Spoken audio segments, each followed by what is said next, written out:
Here are 5 common myths about the pelvic floor that we as pelvic floor therapists hear all the time. Number 1 is that your pelvic floor pushes your baby out.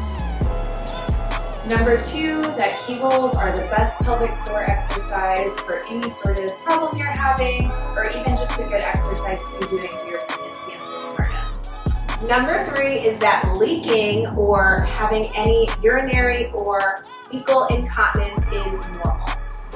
Number 4, that protecting your core means not using your core. Number 5, that your pelvic floor is just your vagina. So let's go through all 5 of these myths because all of them are simply that. They are myths, and we get the chance to educate our clients every day on all of these things. So number 1 being that your pelvic floor pushes your baby out during labor and delivery. This is false because your pelvic floor muscles actually need to be able to relax and lengthen in order for your baby to come out.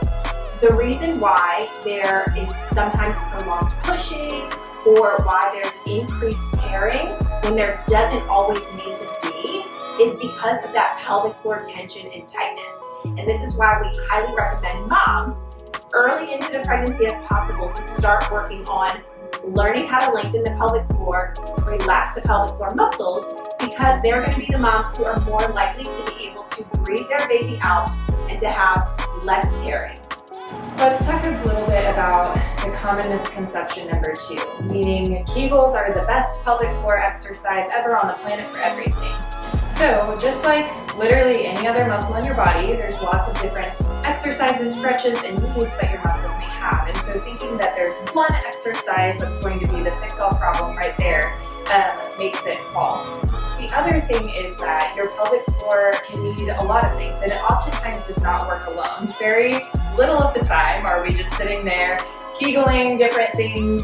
It works together with the rest of your body. It works together with your core. It works together in different functional movements. And so we should be exercising our pelvic floor with the other muscles that it partners with in our daily activities. And the other reason that Kegels may not be the best exercise is you could have pelvic floor tension, meaning your pelvic floor isn't able to lengthen all the way in order to be able to have a proper contraction. I always like to explain to people with my bicep muscle because it gives you something to look at. So my bicep needs to be able to fully lengthen or stretch and fully contract to be functional. If I want to reach and grab something and pick it up. If my bicep was stuck halfway and I thought this was going to strengthen it, this muscle would get tighter and tighter and tighter. It's not getting stronger.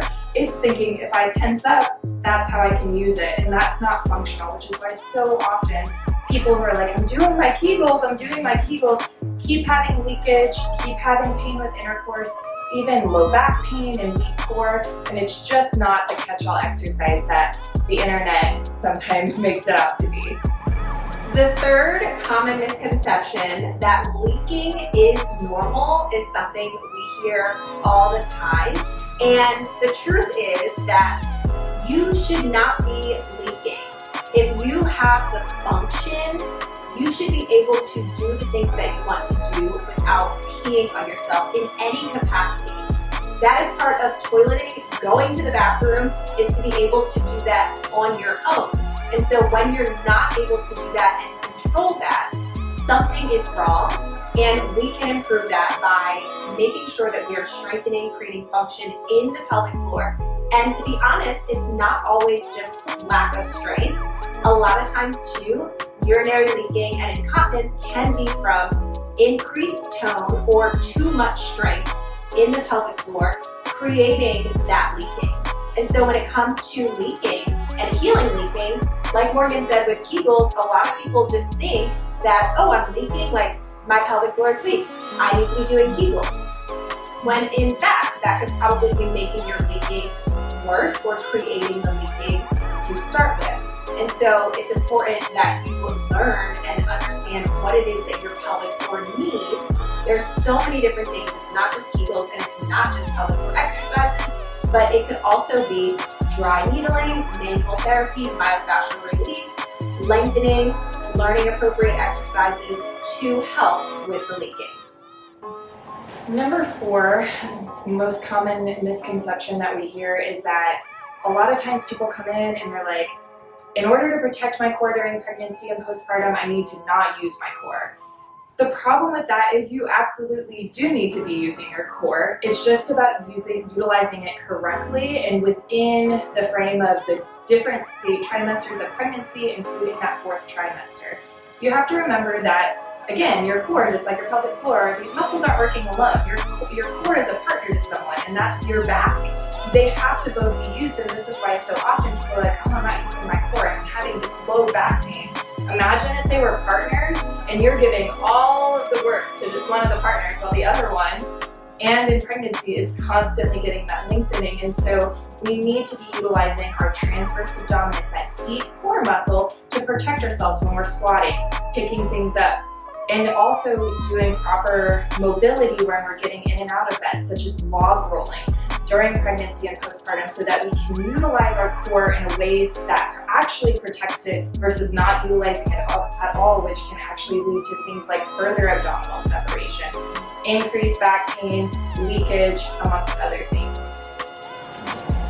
The 5th and not final, because we hear a lot of misconceptions, but the 5th misconception that we typically hear is that the pelvic floor is just the vaginal muscles, the vagina.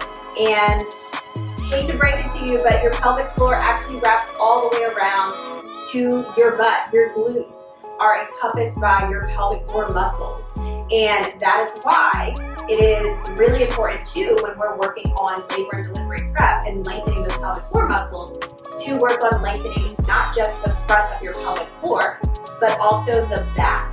This is why we have hemorrhoids, fecal leakage, or incontinence, where you may look in your underwear and you notice that there's fecal matter in there, and that is not uncommon.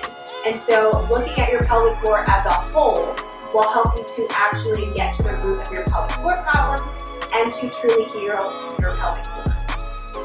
Thank you so much for watching. Be sure to share with your friends. Like, comment, and subscribe so you can stay up to date on our latest YouTube videos.